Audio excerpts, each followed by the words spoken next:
Mukhang bet ng mga netizen na maisama na rin bilang mainstay host ang actress-writer na si Bella Padilla sa noontime show na It's Showtime. Marami kasi ang napapabilib sa hosting niya at the same time sa love and life advices na ibinibigay niya sa show, lalo na sa segment na Especially For You.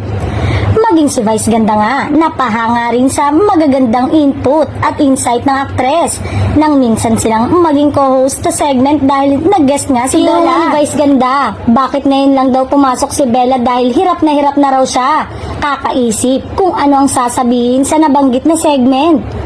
Kaya sigaw ng mga netizen, sana raw ay ipasok na si Bella bilang mainstay host. Total ay maganda ang chemistry nila ni Vice Ganda at magkaibigan sila ni Kim Chu na isa rin sa mga main host.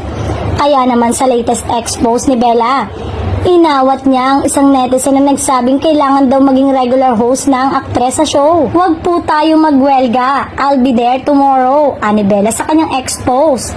Kaya naman ngayong araw ay nakasama ulit ng madlang people si Bella Padilla.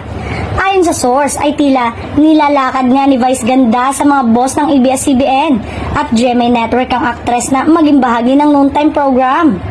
At dahil malakas ang madlang people ay tiyak na papakinggan ang request ng netizen.